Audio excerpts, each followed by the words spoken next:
चलो नमस्कार दोस्तों, क्यूएक्यूसी इंस्पेक्टर में chapter number 18 tube inspection procedure. कौन सा है? Tube inspection procedure, chapter number 18।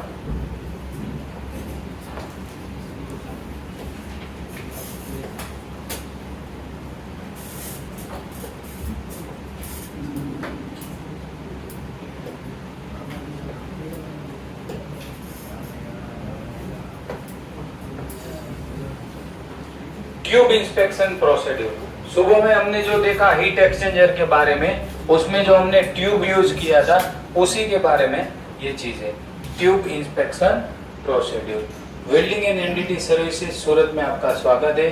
ये हमारा यूट्यूब चैनल है, ये हमारा लिंक्डइन चैनल है, ये हमारा वेल्डिंग एंड एनडीटी सर्विसेज.com, ये हमारा वेबसाइट है। आपको एनडीटी का ट्रेनिंग लेना है, क्यूएक्यूसी इंस्पेक्टर का ट्रेनिंग लेना है तो ये मेरा कांटेक्ट नंबर है, ये दिपेश सर का कांटेक्ट नंबर है और ये विशाल सर का कांटेक्ट नंबर है। आप किसी को भी कांटेक्ट कर सकते हैं। स्कोप, किसका स्कोप है? ये ट्यूब इंस्पेक्शन का। पाइप और ट्यूब में क्या डिफरेंस है वो पता चला। डक्टिलिटी, डक्टिलिटी किसकी ज्यादा होगी, पाइप की या ट्यूब की?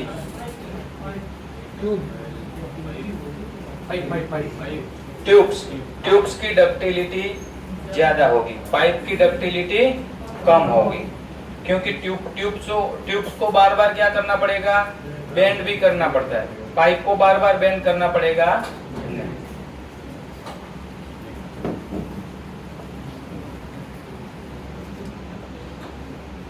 डक्टिलिटी।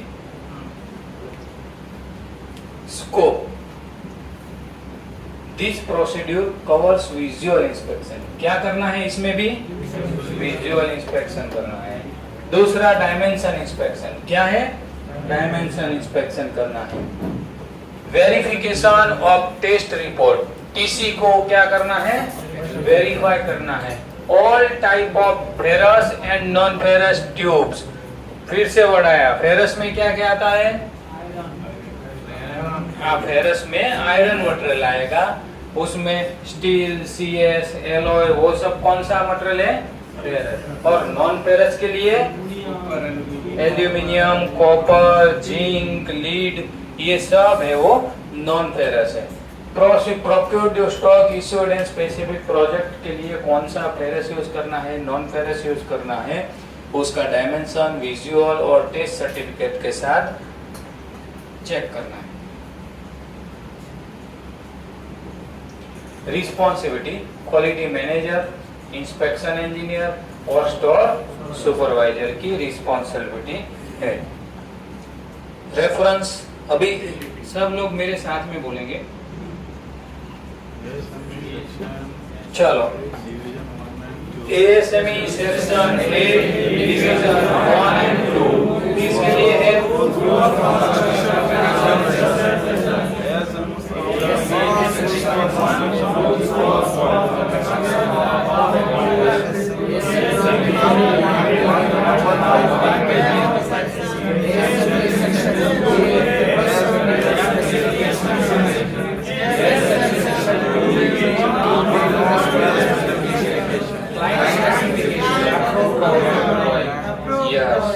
सरस सरस, बहुत बढ़िया।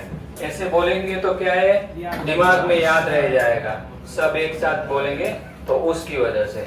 इक्विपमेंट, ट्यूब का जब इंस्पेक्शन हम करेंगे तो इक्विपमेंट कौन कौन सा यूज करेंगे? जनरल इक्विपमेंट है, मेजरिंग टेप है, वर्नियर कैलिपर है, स्टील रूल है, थिकनेस मीटर है और माइक्रोमीटर, ये हम चेक करेंगे। प्रोसीड्यूर, प्रोसीड्यूर शुरू करने से पहले हम थोड़े फोटोग्राफ देख लेंगे कि आपको आइडिया आ जाएगा कि हम किसके बारे में आगे बात करने वाले हैं।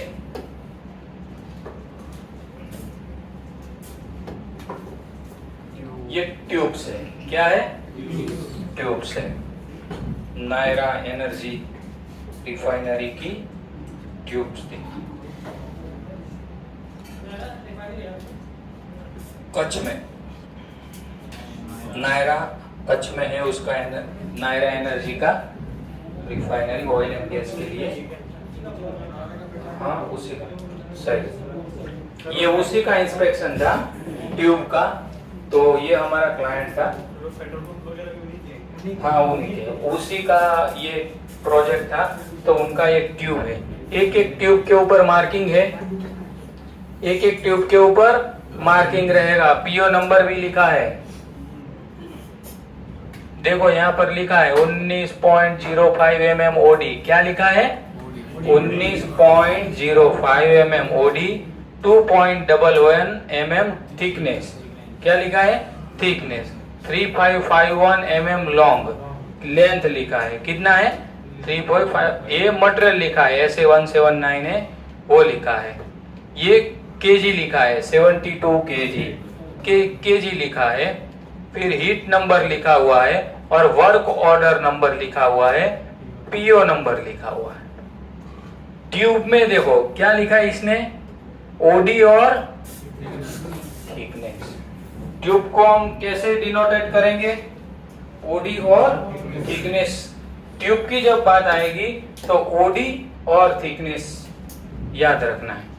ट्यूब के ऊपर मार्किंग में भी लिखा हुआ है ओडी और थिकनेस 19.05 mm ओडी और 2.11 mm THK थिकनेस, ओडी और थिकनेस। इसको ओडी क्यों लिया,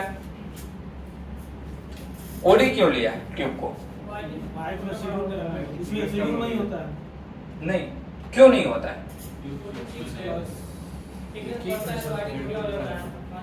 इसका इम्पोर्टेंट आउटसाइड का जो सरफेस एरिया है ट्यूब का, ओडी का इम्पोर्टेंट ज्यादा है, किसका है ओडी का इम्पोर्टेंट ज्यादा है। क्यों कि ये हीट एक्सचेंज करने के लिए यूज होता है, किसके लिए यूज होता है हीट एक्सचेंज हो।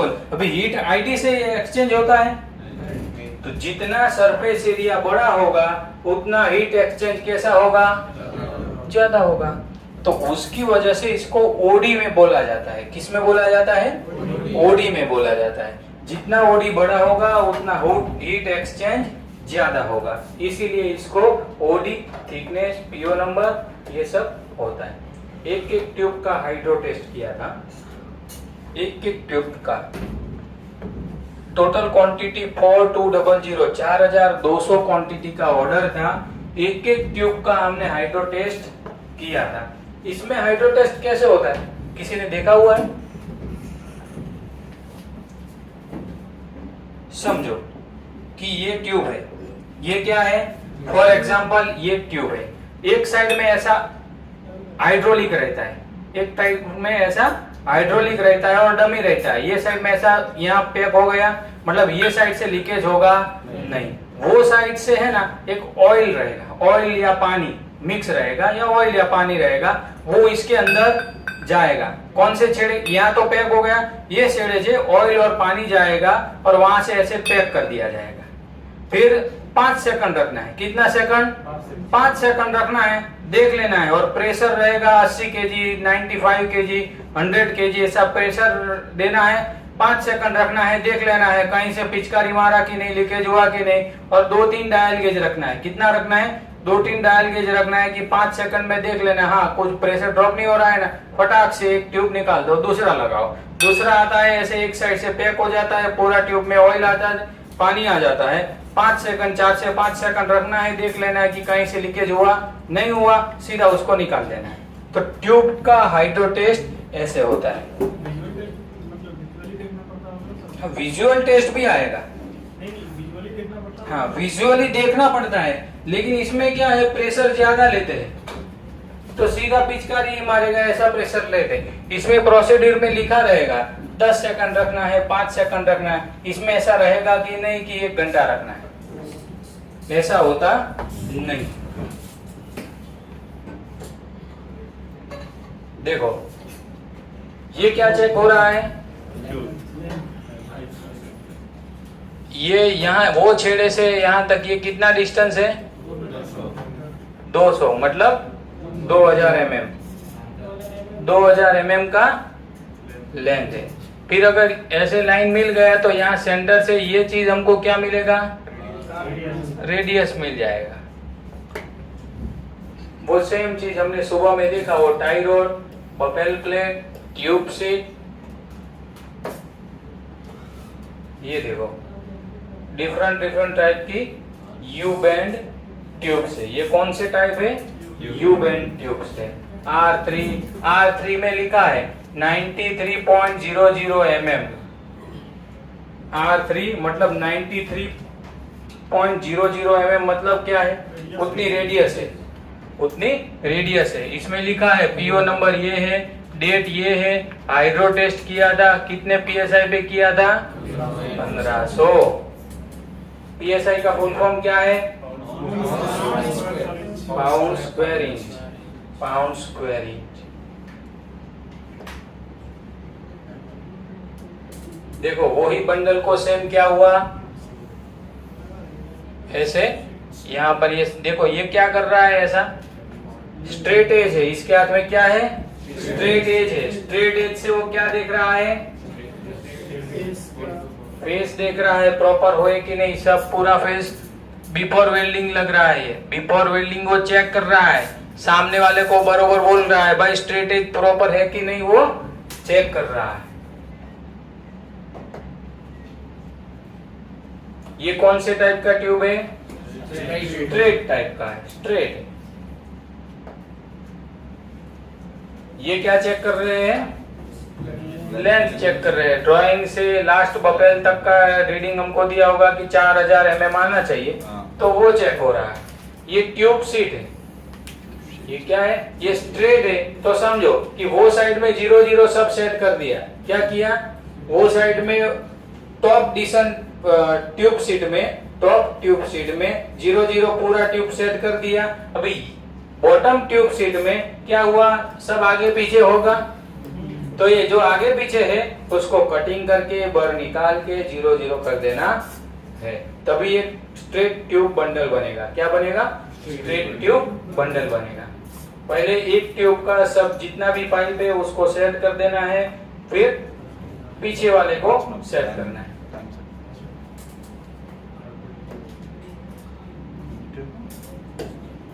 ये स्टडेड ट्यूब है। क्या है? स्टडेड ट्यूब है, स्टडेड विद ट्यूब। ऐसे पहले ट्यूब बनती है, पहले क्या रहता है? ट्यूब रहता है, उसके ऊपर स्टड चिपकाया जाता है। क्या चिपकाया जाता है? स्टड। उसके लिए अलग से मशीन आता है, मशीन के ऊपर ट्यूब लगाया जाता है और अलग अलग स्टब ऐसे ऐसे मशीन लगाएगा। ये भी स्टड है। हाँ वो भी आएगा। स्टड लगाने से क्या फायदा है? अभी इसका सरफेस एरिया समझो कि 4 स्क्वायर फीट है। कितना है? 4 स्क्वायर फीट। स्टड लगा दिया तो सरफेस एरिया क्या हुआ? बढ़ गया। तो सरफेस एरिया बढ़ा तो क्या होगा? हीटिंग एक्सचेंज का रेट जो है उसमें चेंजेस होगा। हीटिंग एक्सचेंज रेट क्या हो जाएगा? बढ़ेगा। वो हीटिंग एक्सचेंज रेट बढ़ गया तो क्या हुआ? एफिशिएंसी बढ़ा। तो इसीलिए ये सब यूज करते हैं। इसको बोलते हैं फिन्स ट्यूब। इसको क्या बोलते हैं? Fins tube, finning with tube. ये ट्यूब रहता है, उसके साथ ऐसा ऑटोमेटेड मशीन आता है, ट्यूब का स्ट्रिप आता है, ऐसे स्पाइरल टाइप। कैसा रहेगा ये? Spiral type. ऐसे ऐसे ऐसे ऐसे ऐसे फिनिंग किया जाता है। ऑटोमेटेड मशीन रहता है वो। समझो कि 1 मिनट में सीधा 2 मीटर कर देगा, फटाक से ऐसा स्पीड में घूमेगा। और ये बीच में क्या होता है? कोई डिफरेंट टाइप का वेल्डिंग होता है स्ट्रिप और ट्यूब के बीच में, ऐसा ऐसा ऐसा। उसको कूलिंग तुरंत कूल कर देना है। पानी की पाइप भी साथ में रहेगी और ऐसा पाइप गोल गोल गोल गोल घूमता रहेगा और फिनिंग होता रहेगा। तो समझो 3-4 मिनट में तो 6 मीटर का पाइप फिनिंग हो जाता है। ऐसा ऑटोमेटेड मशीन होता है। इसका ड्राइंग में ऐसा दिया होगा कि 1 मीटर में 75 फिन्स ट्यूब चाहिए। ड्राइंग में ऐसा दिया होगा कि ये 1 मीटर में 75 फिन्स ट्यूब चाहिए। तो 75 है कि नहीं वो चेक कर लेना है। फिर फिन्स की थिकनेस 1.27 थिकनेस, और 1 मीटर में 75 नोज ट्यूब फिंस चाहिए तो वो चेक कर लिया तो मिल गया। गैप चेक करने की अभी जरूरत है, 12 पॉइंट। ये दोनों के बीच की फिंस की गैप करने की जरूरत है, गैप चेक करने की नहीं है, क्योंकि टोटल 75 नोज 1 मीटर में चाहिए तो वो क्राइटेरिया सेट हो गया तो ओके। ड्राइंग में ऐसा ही दिया होगा। ये है single pipe square finned tube. इसको क्या किया, सिंगल पाइप में ऐसा स्क्वायर टाइप डाला, स्क्वायर पाइप फिन्स ट्यूब डाला तो इसका क्या है, हीटिंग एरिया बढ़ जाएगा, कूलिंग एरिया बढ़ जाएगा। अंदर जो फ्लूइड है पहले इतने ही सरफेस को टच कर रहा था, अभी ये तो सरफेस टच होने ही वाला है, लेकिन उसके साथ ये पूरा स्क्वायर भी टच होगा, ये स्क्वायर भी टच होगा। तो अगर स्क्वायर ठंडा रहा तो ट्यूब को क्या करेगा, और ठंडा करेगा, तो हीटिंग एरिया बढ़ रहा है, इसीलिए डिफरेंट टाइप की ट्यूब यूज हो रही है। राजस्थान रिफाइनरी में ये फिन्स ट्यूब का हमने ये कन्वेक्शन मॉड्यूल, कन्वेक्शन हीटर बनाया था। हाइड्रोजन को ऑपरेट करने के लिए, प्रोड्यूस करने के लिए पूरा राजस्थान रिफाइनरी के प्रोजेक्ट में ये बना था।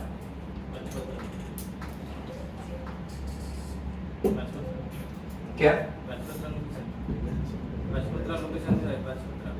नहीं, राजस्थान बाड़मेर में राजस्थान का अभी नया रिफाइनरी बना, गुजरात, ये इंडियन गवर्नमेंट का, तो उसके लिए अभी हम शुरू करेंगे प्रोसीड्यूर, बरोबर, प्रोसीड्यूर शुरू करेंगे। ये फ्लो इधर जा रहा है, अभी आ रहा है फ्लो यहाँ पर,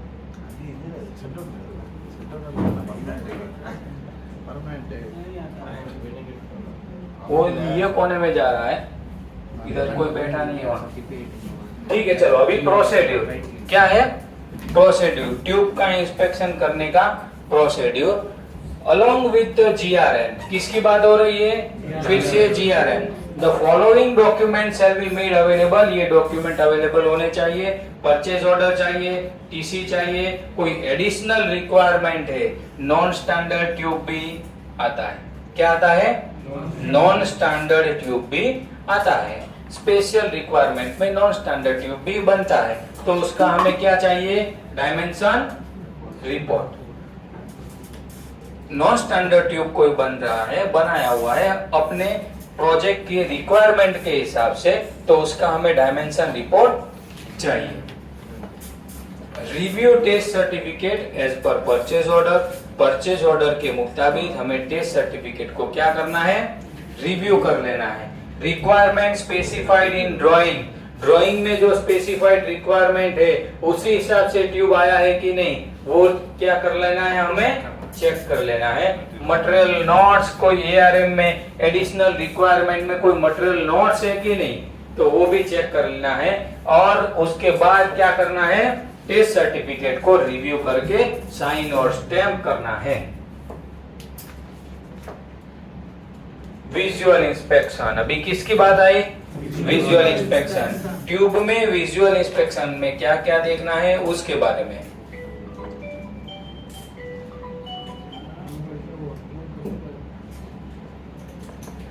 Visual inspection, the following shall be visually checked and confirmed on the material identification marking। क्या है ये सब, किसके ऊपर होना चाहिए, मार्किंग के ऊपर लिखा होना चाहिए। क्या लिखा होना चाहिए, साइज ऑफ ट्यूब, ओडी, क्या लिखा रहेगा, ओडी, थिकनेस और लेंथ। हमने देखा अभी तीनों चीज लिखा था। मटेरियल का स्पेसिफिकेशन, कौन सा मटेरियल है, 304, 316, कौन सा मटेरियल है, हीट नंबर या बैच नंबर होना चाहिए, मैन्युफैक्चरर का ट्रेडमार्क नेम होना चाहिए। स्टैंडर्ड ट्यूब के ऊपर, किसकी बात हो रही है, स्टैंडर्ड ट्यूब के ऊपर ये चीज होना चाहिए। थर्ड पार्टी स्टैम्प भी एप्लीकेबल, जहां पर मैन्युफैक्चरिंग होता है वहां पर भी थर्ड पार्टी कभी कभी जाके इंस्पेक्शन कर लेता है। हम लोग भी ये ट्यूब इंस्पेक्शन करने के लिए तो जहां पर ट्यूब का मैन्युफैक्चरिंग होता था वहां पर ही गए थे। हमारा हम वो इंस्पेक्शन ओके करेंगे, उसके बाद ही वो नायरा के प्रोजेक्ट में ये मटेरियल लोड होगा। एब्सेंस ऑफ विजुअल डिफेक्ट में पिटिंग नहीं होना चाहिए, स्क्रैचेस नहीं होना चाहिए। ट्यूब का विजुअल इंस्पेक्शन में बहुत ध्यान रखना है। छोटा सा भी स्क्रैच रहेगा तो चलाना नहीं है, क्योंकि वो बहुत क्रिटिकल है, वहां से लीकेज मारेगा। क्योंकि ऑलरेडी हमने उसकी थिकनेस क्या लिया होगा, कम लिया होगा, क्योंकि एफिशिएंसी बढ़ाने के लिए थिकनेस कम होगी तो एफिशिएंसी बढ़ेगी। उसमें भी समझो कि कोई स्क्रैच है तो थिकनेस वहां पर डाउन हुआ तो वहां से इन फ्यूचर लीकेज होने का चांस ज्यादा है। उसकी वजह से पीएमआई चेक कर लेना है एलॉय और नॉन फेरस ट्यूब के लिए, ड्राइंग नंबर और नॉन स्टैंडर्ड ट्यूब के लिए।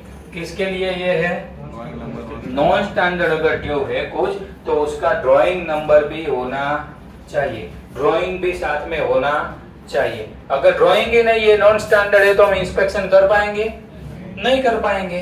तो उसी की वजह से ड्राइंग भी होना चाहिए।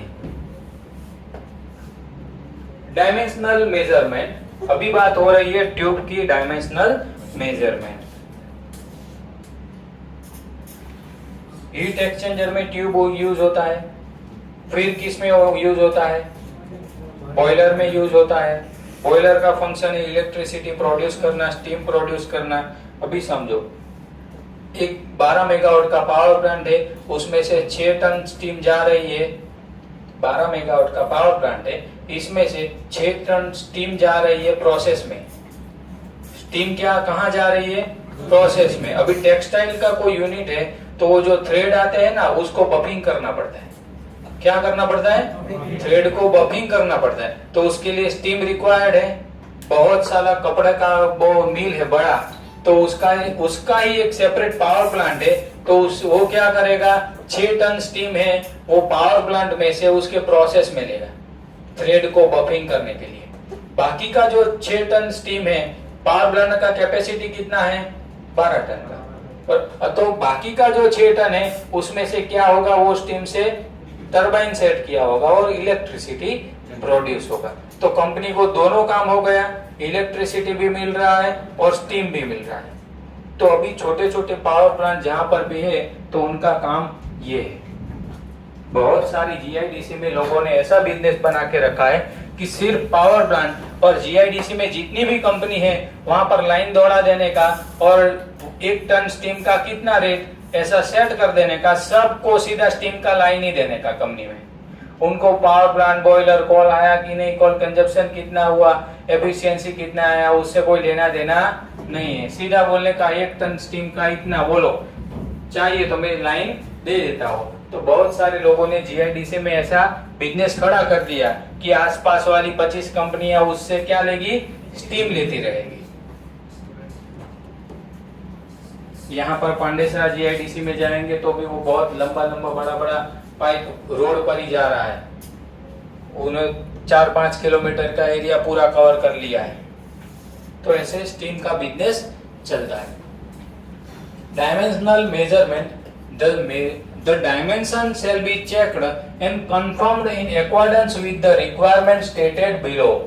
नीचे मुजब की डायमेंशन की रिक्वायरमेंट फुलफिल हो रही है कि नहीं, वो चेक करना है। Spot witness shall be converted to 100% inspection in case of any non-conformity found during inspection। Spot witness दिया है मतलब कि 10% रैंडम विटनेस करना है।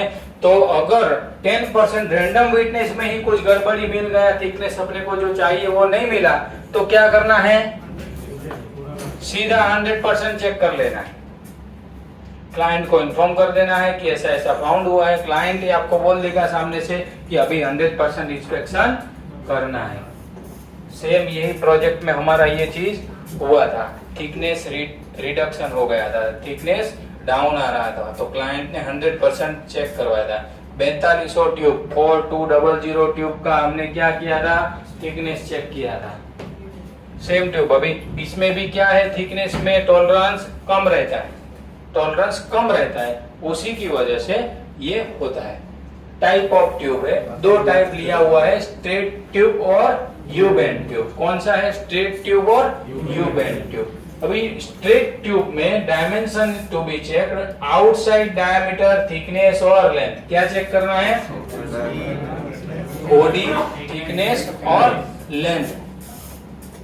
10% और मिनिमम 5 ट्यूब पर बंडल। एक्सटेंड, ये आपका प्रोजेक्ट में लिखा होगा, आईटीपी में लिखा होगा कि 100% चेक करना है, रैंडम विटनेस करना है कि सिर्फ रिव्यू करना है, लेकिन जनरली इसमें 100% लोग देते हैं क्योंकि गड़बड़ी होने का चांस ज्यादा है, थोड़ा क्रिटिकल इंस्पेक्शन है उसकी वजह से। यू बेंड ट्यूब रहेगा तो आउटसाइड डायमीटर चेक करना है, थिकनेस एट ओपन एंड, कहां पर चेक करना है? ओपन एंड का दोनों जगह पे ऐसा बेंड होके ऐसा, यहां पर ओपन एंड आएगा, वहां पर चेक करना है थिकनेस। फिर क्या चेक करना है? लेंथ, यू बेंड का रेडियस और thickness at U bend radius, वहां पर यू बेंड रेडियस के पास थिकनेस। हाँ, यू बेंड रेडियस के पास थिकनेस देखना कंपलसरी है। अगर वहां पर एंड पे देख लिया और रेडियस के पास नहीं देखा तो क्या होगा? गड़बड़ी हो। अभी ये बेंड जहां पर हो रहा है वहां रिडक्शन होने का चांस ज्यादा है, जहां रेडियस बन रहा है वहां पर थिकनेस रिड्यूस होने का चांस ज्यादा है। तो कंपलसरी है रेडियस पर, और ये दो छेड़ा है ना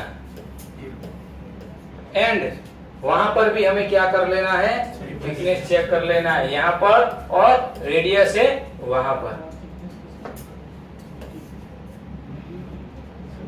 किसी ने बोला कि थिकनेस कैसे चेक करेंगे? छेड़े पर हम माइक्रोमीटर से चेक कर सकते हैं, वर्नियर से चेक कर सकते हैं, और रेडियस जहां पर रहेगा वहां पर डिजिटल यूटीजी मीटर आपने देखा अपने पास यहाँ पर है, यूटीजी से चेक करना है।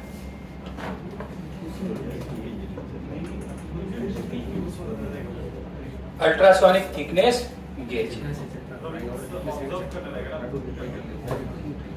देखो, आप कोई कंपनी में क्वालिटी इंस्पेक्टर है, आपकी कंपनी में कोई थर्ड पार्टी आ रहा है, तो वो थिकनेस किसको दिखाना पड़ेगा?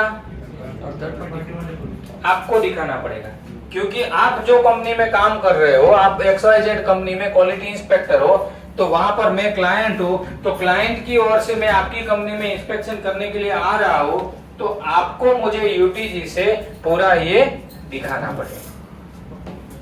अगर आप थर्ड पार्टी में जॉब कर रहे हो और मैं कंपनी में काम कर रहा हूं, तो मैं आपको प्रेजेंट करूंगा कि सर ये दोनों छेड़े पे थिकनेस इतनी है, रेडियस इतना है, रेडियस पे थिकनेस इतनी आ रही है, वो सब clear.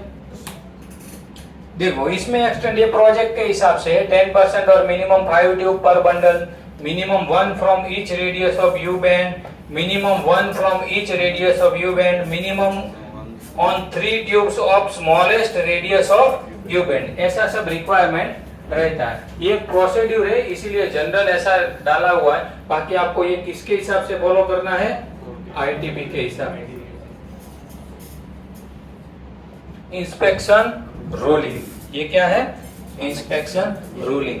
Unacceptable tube shall be rejected and documented in the respective GRN. कुछ भी अनएक्सेप्टेबल आता है तो उसको क्या करना है? रिजेक्ट कर देना है और जीआरएन में मेंशन कर देना है। Non-conformity and incomplete report, if any, shall be reported to the purchase concern in a discretionary report for further action. अगर कुछ भी अनएक्सेप्टेबल कुछ चीज मिल रहा है तो उसका एक रिपोर्ट बनाना है और परचेज का कंसर्न पर्सन जो है उसको सबमिट करना है कि यहाँ पर हमें क्या मिला हुआ है? गड़बड़ी मिला हुआ है, नॉन कंफर्मिटी मिला हुआ है। Prepare incoming material inspection report, क्या करना है? MIR जनरेट करना है। हमने जो मटेरियल का आइडेंटिफिकेशन ही किया ना, देखा जाए तो क्या किया? ट्यूब का इंस्पेक्शन किया, ट्यूब का मटेरियल का आइडेंटिफिकेशन किया।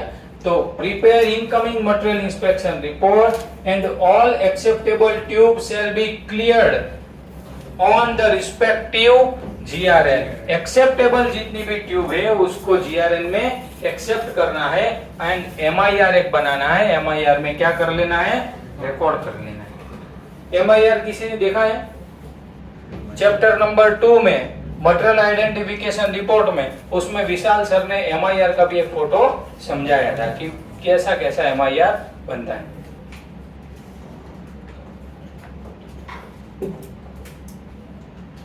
The material shall be released for further work.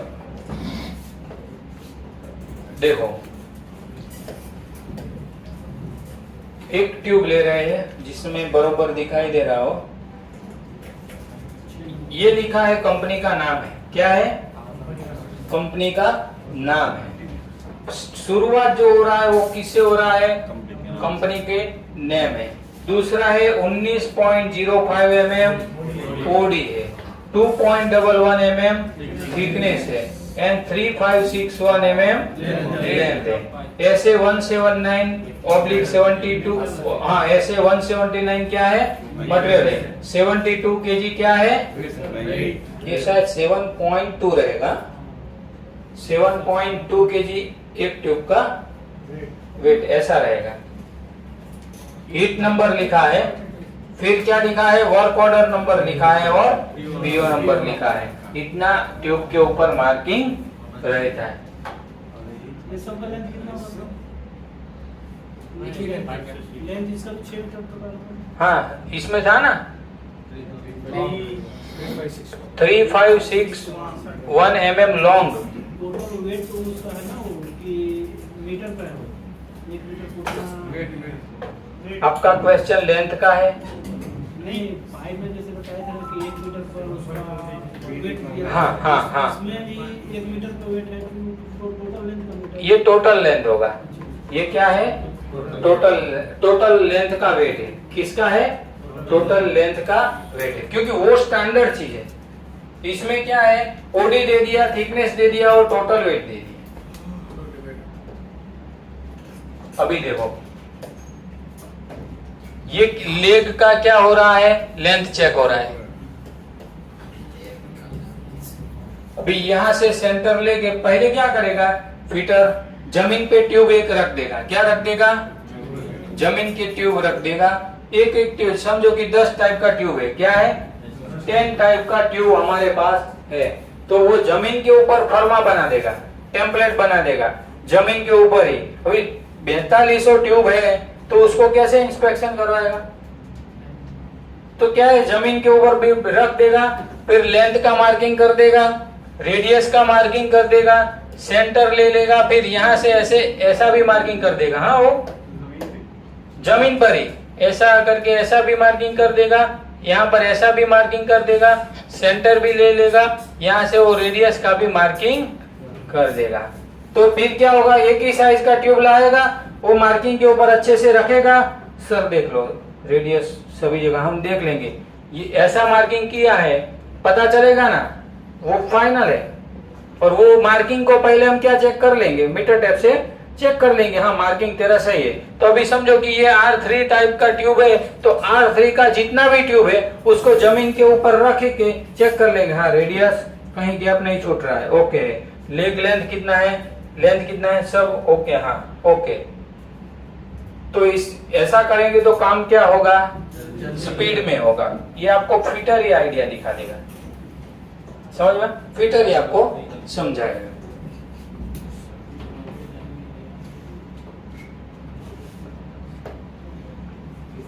देखो ये ट्यूब बंडल है, इसके ऊपर भी PO नंबर लिखा है, डेट लिखा है, हाइड्रो टेस्ट 1500 PSI पे किया वो लिखा है। और ये कौन से टाइप का ट्यूब है? R3 का रेडियस है 93। कितना? 93 mm। ये डिफरेंट टाइप का ट्यूब बंडल पड़ा हुआ है। ये क्या पड़ा है? डिशन पड़ा हुआ है। हेड बोले, हेड भी बोल सकते हैं, डिशन को हेड भी बोल सकते हैं और डिशन भी बोल सकते हैं। ये क्या पड़ा है? Wooden pallet. क्या बोलेंगे इसको? Wooden palette. वुडन पैलेट के ऊपर ये ट्यूब रखा हुआ है। यहाँ पर भी देखो लकड़ा दिख रहा है ना, ये लकड़ी के ऊपर अच्छे से रखना है। मटेरियल हैंडलिंग का ये प्रोसेस है। ये पूरा गोनी में आया था, ये पूरा एक गोनी में पूरा लपेट के अच्छे से पैक होके आया था। ये सब क्या है? निकाल दिया है,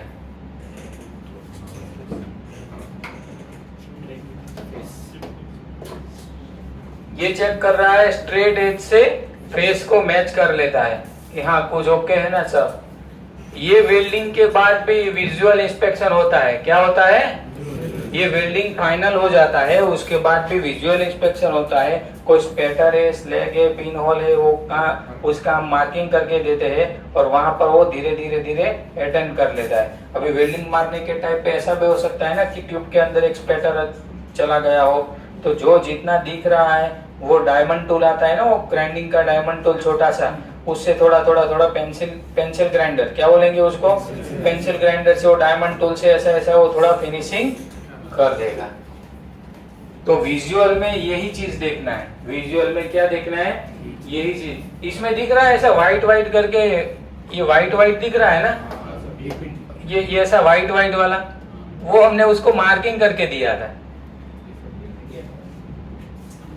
वो व्हाइट व्हाइट दिख रहा है ना, जितना उतना हमने उसको मार्किंग करके दिया था कि यहाँ वेल्डिंग बरोबर नहीं है, विजुअल ओके कर, या तो फिर बार छूटा हुआ है, कोई स्पेटर वहाँ चिपक गया है ट्यूब में, वो मार्किंग करके दिया था।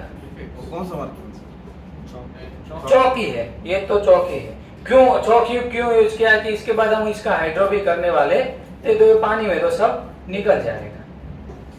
जिसने खाना ज्यादा खा लिया है वो सो रहा है आजकल। क्या हो रहा है? सो रहा है। बहुत अच्छा खाना मिलता है, 50 रुपये में अनलिमिटेड देता है। नहीं कि फिक्स रोटी है, फिक्स रोटी है। कितना रोटी दे रहा है? 4 रोटी 50 रुपये में। चावल अच्छा खाना बनाता है। ओके, चावल अगर ज्यादा जिसने खा लिया है वो सोता रहेगा, फिर पूछेगा सर वो तो समझ में ट्यूब आया नहीं। तो क्या है, दोपहर को थोड़ा कम खाएंगे ना तो यहाँ पर नींद नहीं आएगी, नहीं तो नींद मारते रहेंगे। देखो ये स्ट्रेट एज ट्यूब है। कौन से टाइप का है? स्ट्रेट एज ट्यूब है। टाई रॉड है, बफेल है, जितना एक्स्ट्रा है उसको क्या कर देना है? कटिंग कर देना है। कटिंग करने के बाद बार निकाल देना है और उसके बाद भी थर्ड पार्टी को ऑफर करते रहना है। क्या करना है? सर मैंने कटिंग कर लिया है एक्स्ट्रा, एक बार आप देख लो विजुअली, उसके बाद ही मैं ट्यूब सीट वहां पर लगाने आऊंगा। आपने कटिंग कर लिया और अपने हिसाब से ट्यूब सीट बिठाना नहीं है। थर्ड पार्टी का इंस्पेक्शन है तो कटिंग करने के बाद भी थर्ड पार्टी को ऑफर कर देना है कि सर मैंने कटिंग किया है, आप एक बार देख लो बर है कि नहीं, कटिंग प्रॉपर हुआ है कि नहीं, ट्यूब का लेंथ मैंने प्रॉपर कटिंग किया है कि नहीं। तो वो चीज थर्ड पार्टी को ऑफर करना है। आपने कितना भी अच्छा काम किया है लेकिन थर्ड पार्टी का आपने इंस्पेक्शन स्किप कर दिया और आपका स्टेप आगे बढ़ा दिया तो क्या हो जाएगा? वेस्ट हो जाएगा। आपका कंपनी में क्या हो जाएगा? इमेज खराब, डाउन होगा। ऐसा नहीं करने का। जहाँ पर थर्ड पार्टी का बीच में लिया है तो उसको दिखा ही देना है, उसमें हम कुछ छोटे हो जाने वाले नहीं है। टाइम जाता है तो जाने देने का, लेकिन इंस्पेक्शन स्किप होना नहीं चाहिए।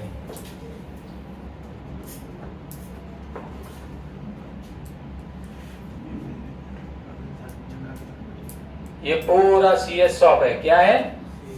सीएस शॉप है। ये कंपनी में एसएस का शॉप अलग था, पूरा सीएस का ही सब था पूरा। ये ट्यूब एसएस का क्या? जनरली ये सीएस ही यूज होता है क्योंकि हीट एक्सचेंज। एसएस में क्या हीटिंग कितना सह पाएगा?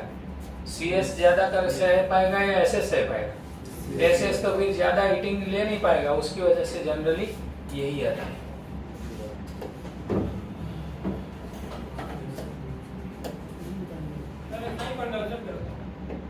क्या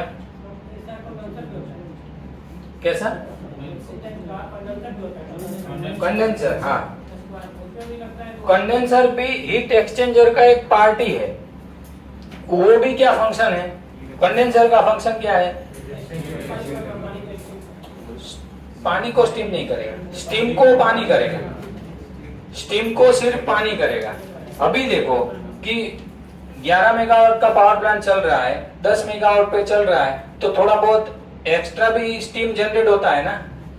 स्टीम कोई 0 जनरेट होगा, एक्स्ट्रा स्ट्रीम होगा। अभी उसमें क्या है? थ्रॉटल वाल्व रहता है, टरबाइन के ऊपर ऐसे ऐसे ऐसे थ्रोटल वाल्व रहता है, उसको जितना इलेक्ट्रिसिटी जनरेट करने के लिए जितना स्टीम चाहिए ना उतना ही लेगा, बाकी का स्टीम कहाँ चला जाएगा, कंडेंसर में चला जाएगा, क्योंकि वो लिमिट के हिसाब से वो थ्रोटल वाल्व कंट्रोल ऑटो में होता है। अभी 9 मेगावाट की इलेक्ट्रिसिटी प्रोड्यूस करने के लिए जितना स्ट्रीम चाहिए ना उतना ही स्ट्रीम लेगा वो, बाकी का स्टीम है वो कंडेंसर में जाएगा, वो स्टीम कंडेंसर में क्या हो जाएगा, पानी में हो जाएगा, पानी के साथ वो चला जाएगा कूलिंग टावर में, तो स्टीम ठंडा हो गया। तो वही हीट एक्सचेंजर का वही काम है। तो कंडेंसर में भी क्या होता है, ऐसी छोटी छोटी ट्यूब सीट, और उसको भी टाइम टू टाइम क्या करना पड़ता है, हाइड्रोजेटिंग करना पड़ता है। 300-400 केजी पीएसआई पे हाइड्रोजेटिंग रहता है, 5-5 मिनट एक ही ट्यूब में ऐसा लगा के रखना पड़ता है कि कचरा साफ होता जाए। हाँ, अलग अलग टाइप के रहते हैं। मैं जो पावर प्लांट में था उसमें राउंड ही था, लेकिन ऊपर जो स्टीम आता है ना, ऊपर का पोर्शन वो ऐसा रेक्टेंगल था, वो राउंड के अंदर ही था पूरा। हमारा डोर था, एक डोर खोलने के लिए जैक लगाना पड़ता था, ऐसे पूरा ऐसा खोलने 4-5 आदमी ऐसे लगाने पड़ते नट बोल्टिंग करने के लिए। मेंटेनेंस के आदमी आते, कंडेंसर खोलते हैं, वो सब खोलते। ये भाई साहब क्या चेक कर रहा है, टोटल लेंथ। यहाँ ड्राइंग में दिया होगा कि यहाँ से यहाँ का लेंथ कितना है, वो ड्राइंग में दिया होगा, तो वो भाई साहब वो लेंथ चेक कर रहे हैं। ये क्या है, ट्यूब सीट है। देखो ट्यूब सीट को होल्डिंग करने के लिए फिक्सर भी बनाया, फिक्सर बनाया ना, ये प्रॉपर रहे, उसकी वजह से यहाँ पर इसने क्या किया, एक नट को वेल्ड किया, फिर उसमें क्या लगाया, बोल्ट लगाया, तो क्या स्ट्रेटनेस उसका मेंटेन किया, क्या किया, स्ट्रेटनेस उसका मेंटेन किया। ये सी चैनल के साथ उसने एक नट वेल्ड किया, फिर वो क्योंकि वो बार बार हिलेगा नहीं, उसकी वजह से दोनों साइड उसने ऐसा जुगाड़ मार दिया। एक्स्ट्रा ट्यूब रहेगा उसको क्या कर देना है, कटिंग कर देना है। ग्राइंडर से भी काट सकते हैं। हाँ, लेकिन वो क्या है, पीछे भी वेल्डिंग थोड़ी मार दिया है हमने, पहले मार्किंग कर लेगा, थोड़ा ट्यूब खींच लेगा और ग्राइंडिंग करके, क्योंकि वो साइड की ट्यूब में हमने क्या किया है, वेल्डिंग किया नहीं है। अभी मार्किंग कर लेगा, मार्किंग करके थोड़ा खींच लेगा, खींच के ग्राइंडर मार देगा, फिर थोड़ा अंदर सटा देगा। ओके, अभी ये क्या है, studded tube with tube. Header, हाँ, हेडर में से क्या जाता है, देखो बॉयलर रहता है ना, तो वाटर वॉल रहता है, क्या रहता है, वाटर वॉल, मतलब बॉटम में हेडर बड़ा पाइप का, डाया का पाइप ऐसा स्क्वायर ऐसा रहता है, ऐसा 3 साइड में क्या रहेगा, हेडर रहेगा। वो हेडर में से छोटी छोटी पाइप जाएगी, उससे क्या बनेगा, वाटर वॉल बनेगा। क्या बनेगा, वाटर वॉल बनेगा। तो ये तो फिंस ट्यूब है। अभी ये स्टडेड फिंस ट्यूब, इसको क्या बोलेंगे, studded tube, studded with tube. ये पहले ऐसे ट्यूब ही रहता है, लेकिन वह मशीन के पास जाता है, वहां स्टड लगता है, स्टड का भी साइज आता है, स्टड में भी ऐसा ही होता है कि 1 मीटर में 300 स्टड चाहिए, तो हमको गिनती कर लेना है कि हाँ 1 मीटर में 300 स्टड है, तो उसका ओके। और स्टड का ओडी देख लेना है, क्या देख लेना है, ओडी देख लेना है। ये फिंस की थिकनेस चेक हो रही है, क्या हो रही है, ये फिंस की 1.27। इसका टॉलरेंस भी ड्राइंग में लिखा होगा कि टॉलरेंस कितना होना चाहिए इसमें, और ये डेप्थ कितना होना चाहिए, ये क्या चेक हो रहा है, डेप्थ में कितना है। ट्यूब का ओडी से फिंस का टॉप पोर्शन कहां पर है, वो डेप्थ चेक हो रहा है। 12.92 कितना है, 12.92। इसमें ऐसा डायमेंशन रहेगा, यहाँ से 1 मीटर के बीच में 75 नोज फिंस चाहिए, क्या है 75 ऐसी फिंस चाहिए, तो वो चीज गिनती कर लेना है कि 75 है कि नहीं है। इसके ये दोनों के बीच में ऐसा वेल्डिंग आता है, ऑटोमेटिक वेल्डिंग होता है, उसका कुछ करना नहीं, वहाँ काला काला पोर्शन रहेगा, वो ऐसी चीज रहने देना है, उसको क्लीनिंग भी करना नहीं है। करने का फायदा क्या होता है, किसको, इससे क्या होता है, सरफेस एरिया बढ़ गया। क्या हुआ, अभी देखो कि सिर्फ ट्यूब है तो इसका ओडी जितना ही सरफेस एरिया है, लेकिन ओडी के साथ हमने ऐसे स्टडेड डाल दिए तो क्या हुआ, स्टड का भी एरिया आ गया। तो ये ओडी का एरिया, ट्यूब के ओडी का एरिया, स्टड का एरिया, सब कुछ एटमॉस्फेयर के कांटेक्ट में आएगा, एटमॉस्फेयर के कांटेक्ट में आएगा। अभी समझो कि 18 डिग्री की एयर जा रही है और बीच इसके अंदर मीडियम है 50 डिग्री का, और 18 डिग्री की एयर जा रही है तो स्टड को भी कूल करेगी, स्टड भी कूल होगा ना। 18 डिग्री टेम्परेचर की मैं एयर की बात कर रहा हूँ, चलो एयर ही जा रही है तो स्टड भी कूल होगा कि नहीं होगा, फिर ये ओडी भी कूल होगा कि नहीं होगा। अभी ऐसा हो सकता है कि स्टड समझो कि 35 डिग्री है और ये ओडी 32 डिग्री है, ऐसा भी हो सकता है ना। लेकिन ऐसा होगा कि ये ओडी 35 डिग्री है और स्टड 30 डिग्री है, ऐसा नहीं होगा, क्योंकि स्टड का टेम्परेचर का भी इफेक्ट इसके ऊपर आएगा, ओडी पे, और ओडी का इफेक्ट किसके ऊपर आएगा, अंदर जो फ्लूइड है उसके ऊपर है। तो अल्टीमेटली हमने ये सब चीज करने के बाद एफिशिएंसी बढ़ा दी, सरफेस एरिया बढ़ाया, तो हीट ट्रांसफरेंस का रेट क्या हो गया, बढ़ गया। हीट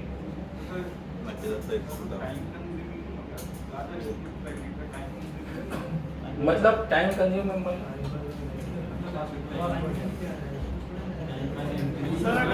इसको टाइम के साथ कुछ लेना देना नहीं, इसको टाइम के साथ कुछ लेना देना नहीं। स्टड या फिक्स लगाने के बजाय हम पाइप का बॉडी ही बढ़ा दें तो कितना बढ़ा सकते, सरफेस एरिया में चाहिए स्पेस बढ़ाना पड़ेगा ना फिर, ठीक है। ये भाई साहब बोल रहे हैं कि थिकनेस बढ़ाएंगे, थिकनेस बढ़ाएंगे तो क्या होगा, हीट ट्रांसफर का रेट क्या हो जाएगा, हीट ट्रांसफर का रेट कम हुआ तो उसका मतलब एफिशिएंसी क्या हुआ, कम हुआ, थिकनेस नहीं बढ़ा सकते। सर जो ये हम स्टड लगा रहे हैं या फिर फिंस लगा रहे हैं भी तो एरिया ले रहा है ना, उतना डाया का हम लोग पाइप यूज कर सकते हैं। कोई भी चीज इंस्टॉल करने के लिए जगह भी देखना पड़ता है, जगह क्या देखना पड़ता है, जगह, स्पेस भी होना चाहिए। राजस्थान रिफाइनरी इतने सारे किलोमीटर में बनी, हम इसमें ऐसा सोचेंगे तो कितना किलोमीटर एरिया बढ़ जाएगा, कंज्यूम किया, स्पेस को भी क्या किया। फिंस सर स्पेस नहीं ले रहा या फिर फिंस लगा रहे हैं, स्टड लगा रहे हैं, हाँ, ये तो लेकिन परमानेंट सॉल्यूशन हुआ ना, फिंस लगाएंगे तो ये क्या हुआ, हीट ट्रांसफर रेट बढ़ गया। अभी मुझे को बताओ कि वो हीट एक्सचेंजर के ऊपर लिम्पेट कॉइल क्यों लगाते हैं, लिम्पेट कॉइल क्यों लगाते हैं, एफिशिएंसी बढ़ाने के लिए। अंदर का फ्लूइड 50 डिग्री है तो लिम्पेट को, अभी बाहर का जो लिम्पेट के अंदर जो फ्लूइड है उसको हमें 20-30 डिग्री रखना है, तो अंदर का 50 है तो बाहर वाले को 20-30 डिग्री पे लिम्पेट में घुसा देंगे तो लिम्पेट का लाइन अलग चलेगा, और अंदर सेल के अंदर जो मटेरियल है उसका लाइन इन आउट अलग रहेगा, तो काम दोनों का हो गया। और स्पेस कहाँ, एक ही लोग ने रोका, एक ही वेसल ने रोका, और काम हमने क्या निकाल लिया, 2 निकाले, तो इससे क्या हुआ, एफिशिएंसी बढ़ गया। कौन सा, फिंस ट्यूब, हाँ, ये जो जॉब है वो रिफाइनरी का जॉब है। किसका जॉब है, रिफाइनरी का। हीट एफिशिएंसी जहां पर वर्क करना है, फार्मा कंपनी में भी लगता है, ऑयल एंड गैस रिफाइनरी में भी ये होता है। कन्वेक्शन मॉड्यूल हीटर जब हमने राजस्थान रिफाइनरी का बनाया था तो उसमें कन्वेक्शन मॉड्यूल में जो ट्यूब्स थी ना वो सब ऐसी ही थी। वो सर ने बीच में फोटो दिखाया था 45 एमएल का, वो ऐसा था, और वो यहाँ से वो बॉटल दिखाया था नाइट्रोजन पर्जिंग वाला, उसमें जो फोटोग्राफ था ना उसके बीच में सब ऐसी फिंस वाली ट्यूब थी, फिंस वाली ट्यूब थी, एल्बो था और डीपी किया था, वो सब। ये क्या है, इसका भी सरफेस एरिया बढ़ा दिया। ये सब एडवांस टेक्नोलॉजी है, ये सब एडवांस टेक्नोलॉजी है, आपको सभी जगह देखने के लिए मिलेगा नहीं। ये एक्सपेंसिव है। क्या है? एक्सपेंसिव है। लेकिन ये चीज जिसको बनाना है ना, वो कंपनी भी कैसी रहेगी, IBR अप्रूव रहेगी, EIL अप्रूव रहेगी।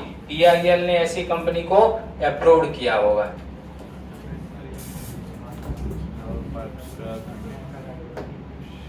देखो अभी सीमलेस ट्यूब का एक हाइड्रो टेस्ट इंस्पेक्शन रिपोर्ट है। क्या है? हाइड्रो टेस्ट इंस्पेक्शन रिपोर्ट है।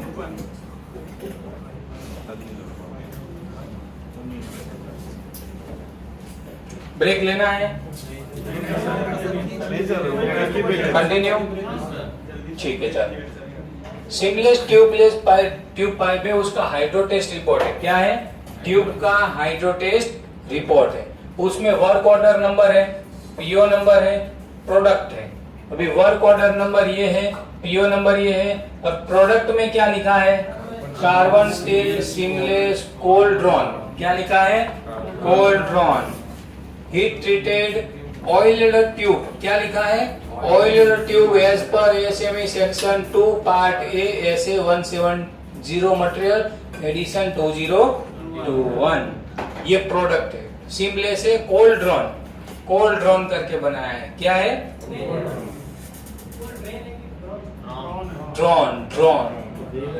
अभी देखो, आप मैन्युफैक्चरिंग ट्यूब मैन्युफैक्चरिंग कंपनी में जाएंगे ना, तो ऐसा यहाँ पर ट्यूब मैन्युफैक्चरिंग कंपनी में जाएंगे ना, तो ऐसा समझो कि पहले 50 थिकनेस का एक ट्यूब रहता है। क्या है? 50 थिकनेस का। फिर उसको ड्रॉन करके 40 बनाते हैं। क्या बनाते हैं? ऐसा उस डाई आता है और ऐसा एक हुक आता है जैक पकड़ने का, ऐसा ड्रॉन करके इसको डाई में डाल के ऐसा 50 थिकनेस को 40 किया है। फिर 40 में से वो ट्यूब को 38 करते हैं। 38 से फिर वो ड्रॉन करके वो ट्यूब को 35 करते हैं। वो फंक इसमें यूज किया, इसकी वजह से इसमें क्या लिखा है? ड्रॉन। रॉ मटेरियल आता है, उसके बाद भी ये सब प्रोसेस होता है ट्यूब बने मैन्युफैक्चरिंग कंपनी में। ये लिखा उसने PO नंबर स्पेसिफिकेशन में SA 170। फिर इसमें क्या लिखा? ओडी कितना है? 25.40। देखो रिपोर्ट पढ़ना भी आना चाहिए।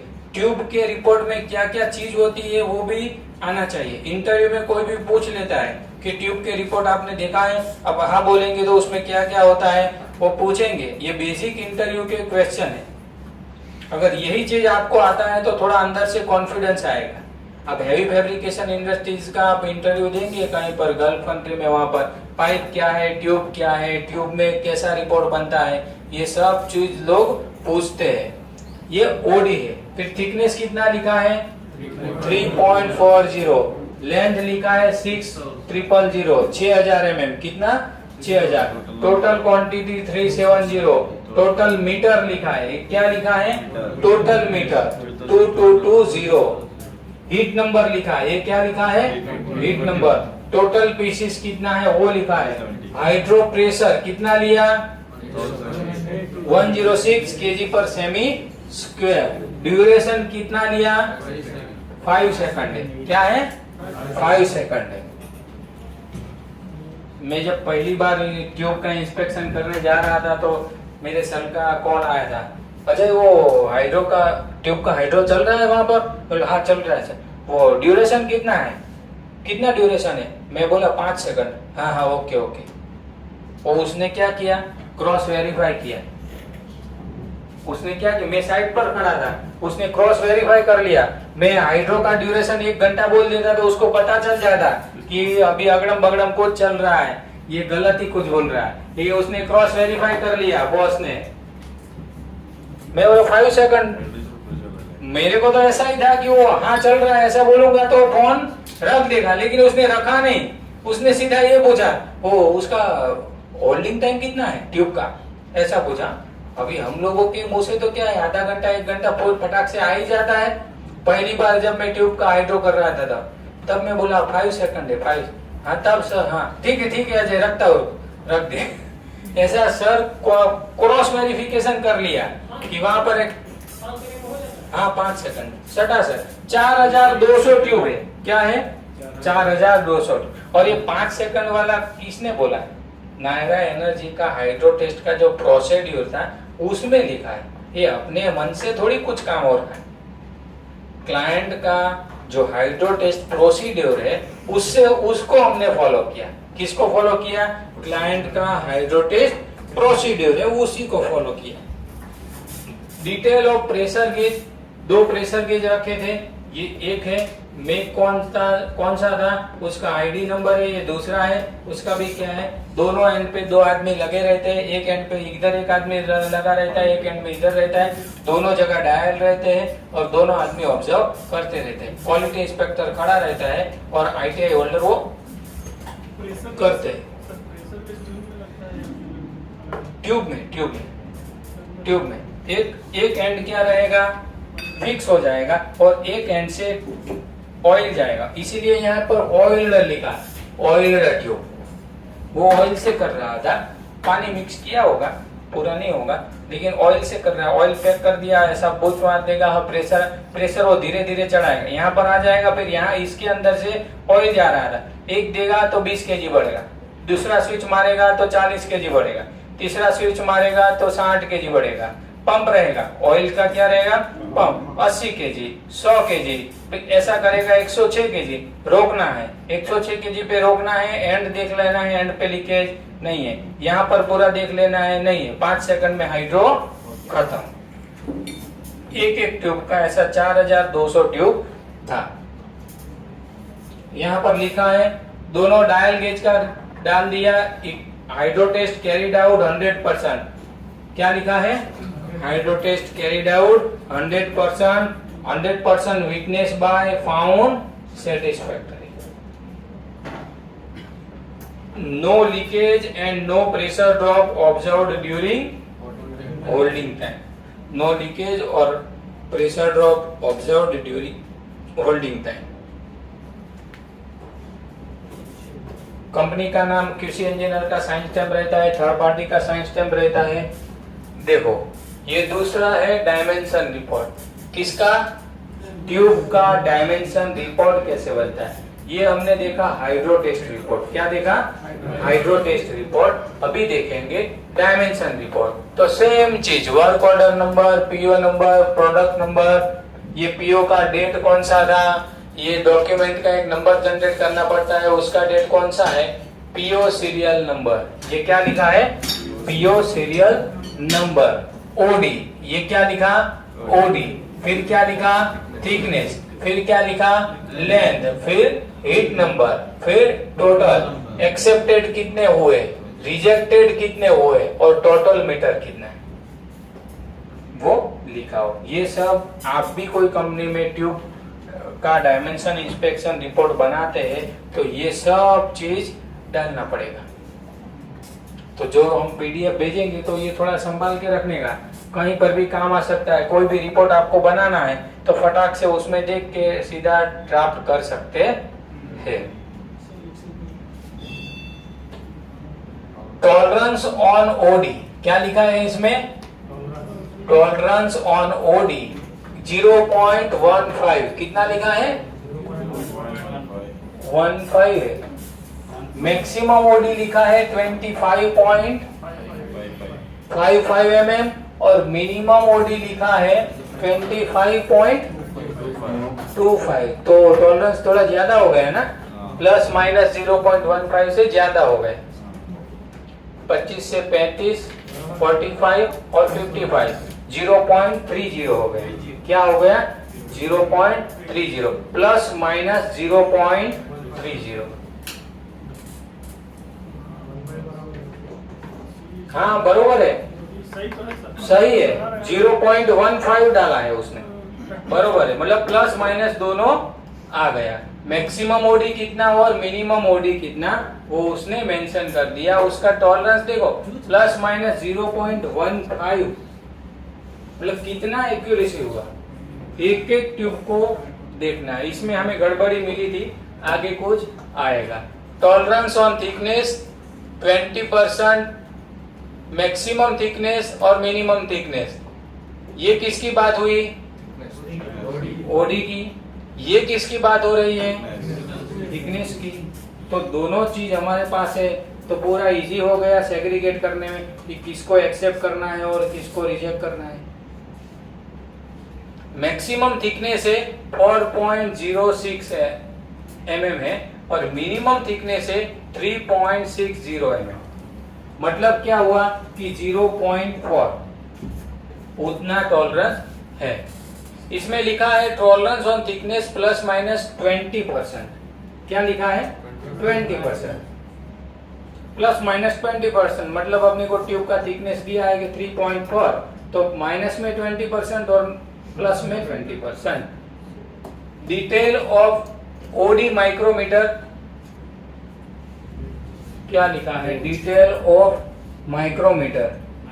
हाँ, जो इंस्ट्रूमेंट यूज किया डायमेंशन रिपोर्ट करने के टाइम पे, उसकी बात चल रही है। उसकी रेंज क्या थी, इंस्ट्रूमेंट नंबर क्या था, ये कौन सी कंपनी है? मिटुटोयो। मिटुटोयो जापान की बहुत अच्छी कंपनी है। उसके जितने भी इंस्ट्रूमेंट आते हैं वो बहुत अच्छे आते हैं, एक्यूरेट आते हैं। उसके बाद ये बहुत पुरानी कंपनी है, अभी मार्केट में बहुत नई कंपनी आ गई है, लेकिन पहले बहुत मिटुटोयो के वर्नियर कैलिपर वो सब कुछ चला मार्केट में। मिटुटोयो। ये कैलिब्रेशन डेट कौन सा है और ड्यू डेट कौन सा है उसकी बात है। डिटेल ऑफ थिकनेस मीटर, अभी किसकी बात है? थिकनेस मीटर भी कैलिब्रेटेड था कि नहीं, उसका डिटेल यहाँ पर डाला है। रेंज क्या है, इंस्ट्रूमेंट कौन सा है, मेक कौन सा था, कैलिब्रेशन डेट कौन सा है और ड्यू डेट कौन सा है। ये सभी चीज एज ए क्वालिटी इंस्पेक्टर आपको पता होनी चाहिए। इसमें लिख दिया तो क्या हो गया? हो गया काम। ये सब का टेस्ट सर्टिफिकेट भी ये रिपोर्ट के पीछे क्या करना है?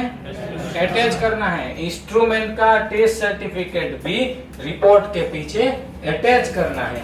Detail of measuring steel tape, जो स्टील टेप यूज किया था उसको भी यहाँ पर डाल दिया कि कैलिब्रेशन डेट कौन सा है और ड्यू डेट की कौन सा है। देखो ये फाउंड सेटिस्फैक्टरी को डैश मार दिया, दिख रहा है? उसके ऊपर पेन से लाइन मार दिया क्योंकि वो फाउंड सेटिस्फैक्टरी था नहीं। यहाँ पर इसने नोट डाला, थर्ड पार्टी ने नोट डाला। क्या डाला है? Less thickness observed in dimension inspection 3.0 less लिखा है। ये लेस थिकनेस लिखा है। क्या लिखा है? Less thickness observed in dimension inspection 3.07 mm to 3.38 mm। कितना रेंज उसको मिला? 3.07 मिनिमम और 3.38 मैक्सिमम। तो हमारा ये रेंज है वो फुलफिल हो रहा है। ये तो 3.40 मिनिमम है, तो उससे भी हमें क्या मिला? थिकनेस कम मिला। अभी उसने क्या, ऐसा थर्ड पार्टी इंस्पेक्टर आप कभी भी जॉब कर रहे हो तो ये चीज स्टार मार्क करके डालना है रिपोर्ट के अंदर। ऐसा नहीं है कि मैं रिपोर्ट तेरा साइन नहीं करूंगा, उसका भी रिपोर्ट साइन करना है, लेकिन रिपोर्ट साइन करके स्टार मार्क करना है और नोट लिखना है कि मैं फाउंड सेटिस्फैक्टरी नहीं हूं और ये लेस थिकनेस मेरे को ऑब्जर्व हुआ, मिनिमम इतना और मैक्सिमम इतना, और लास्ट में लिखना है कि क्लाइंट कंफर्मेशन रिक्वायर्ड। क्या होगा? Client confirmation required. फिर वेंडर दौड़ेगा क्लाइंट के पास, आपके टीपीआई ने मेरा मटेरियल रिजेक्ट कर दिया। इसके बाद लिखा है observe and lower side hence tube are not acceptable. क्या लिखा उसने? Tube are not acceptable. दिख रहा है? थोड़ा थोड़ा सबको दिख रहा है ना? इन डायमेंशन विल बी री इंस्पेक्शन। क्या लिखा उसने? री इंस्पेक्शन एंड री ऑफर। क्या करना है?